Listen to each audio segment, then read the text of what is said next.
अगर किसी ने आपसे कहा कि सिर्फ यह एक ग्रह देखकर बताया जा सकता है कि बेटा होगा या बेटी, तो पहले यह वीडियो जरूर देख लीजिए, क्योंकि भृगुनंदी नाड़ी ज्योतिष इस विषय को बिल्कुल अलग तरीके से समझाती है। और वीडियो के अंत में मैं एक और ऐसी महत्वपूर्ण बात बताऊंगी जिसे न जानने के कारण लोग अक्सर गलत निष्कर्ष पर पहुंच जाते हैं। इसलिए वीडियो को अंत तक जरूर देखिए। नमस्कार दोस्तों, मैं प्रतिभा पाठक एस्ट्रो प्रतिभा नाड़ी इनसाइट्स में आपका हार्दिक स्वागत करती हूँ। क्या जन्म कुंडली देखकर यह जाना जा सकता है कि संतान सुख मिलेगा या नहीं? क्या पुत्र होगा या पुत्री? क्या संतान प्राप्ति में देरी के संकेत पहले से दिखाई देते हैं? ऐसे प्रश्न लगभग हर परिवार के मन में आते हैं। आज की इस वीडियो में हम भृगुनंदी नाड़ी ज्योतिष के कुछ सामान्य सिद्धांतों के आधार पर संतान योग को सरल भाषा में समझेंगे। सबसे पहले एक महत्वपूर्ण बात समझ लीजिए। आजकल सोशल मीडिया पर कई जगह केवल एक ग्रह या एक भाव देखकर यह बता दिया जाता है कि संतान होगी या नहीं, या पुत्र होगा या पुत्री। लेकिन वास्तविक ज्योतिष इतना सरल नहीं है। किसी भी निष्कर्ष पर पहुंचने से पहले पूरी जन्म कुंडली, ग्रहों की दशा, गोचर और विभिन्न योगों का एक साथ अध्ययन करना आवश्यक होता है। अब समझते हैं कि संतान योग देखने की शुरुआत कहाँ से की जाती है। संतान सुख का सबसे महत्वपूर्ण भाव पंचम भाव माना जाता है। इसके साथ पंचम भाव का स्वामी देवगुरु बृहस्पति और अन्य संबंधित ग्रहों की स्थिति भी देखी जाती है। यदि पंचम भाव मजबूत हो, उसका स्वामी शुभ स्थिति में हो और बृहस्पति का सहयोग प्राप्त हो, तो सामान्य रूप से इसे संतान सुख के अच्छे संकेतों में माना जाता है। ऐसे जातकों को उचित समय पर संतान सुख मिलने की संभावना अधिक हो सकती है।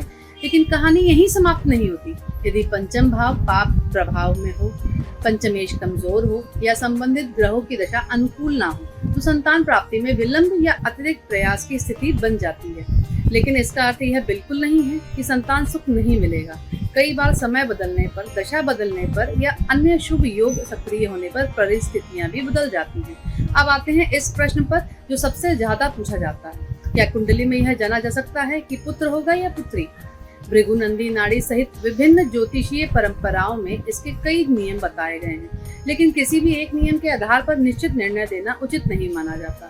संतान का लिंग बताने का दावा केवल एक ग्रह या एक भाव देखकर करना सही ज्योतिषीय पद्धति नहीं है। इसके लिए पूरी कुंडली का गहन अध्ययन आवश्यक होता है। और अब सबसे महत्वपूर्ण बात, जिसका मैंने शुरुआत में जिक्र किया था। ज्योतिष का उद्देश्य केवल संकेतों को समझना, किसी एक परिणाम की निश्चित घोषणा करना नहीं। इसलिए किसी भी एक योग या सोशल मीडिया पर मिली जानकारी के आधार पर निष्कर्ष निकालने के बजाय हमेशा पूरी जन्म कुंडली, दशा और गोचर का संयुक्त विश्लेषण करना चाहिए। और सबसे महत्वपूर्ण बात, आज के समय में पुत्र और पुत्री दोनों समान हैं। ज्योतिष किसी को श्रेष्ठ या कम नहीं बताता, बल्कि केवल ग्रहों के संभावित संकेतों का अध्ययन करता है। मुझे उम्मीद है कि आज की जानकारी आपको पसंद आई होगी। अगर वीडियो उपयोगी लगी हो तो इसे लाइक करें, अपने मित्रों और परिवार के साथ शेयर करें और एस्ट्रो प्रतिभा नाड़ी इनसाइट्स चैनल को सब्सक्राइब करना ना भूलें। कमेंट में जरूर बताइएगा कि अगला वीडियो आप किस विषय पर देखना चाहते हैं। विवाह योग, धन योग, विदेश योग या करियर योग। नमस्कार, मिलते हैं अगले वीडियो में। राधे राधे।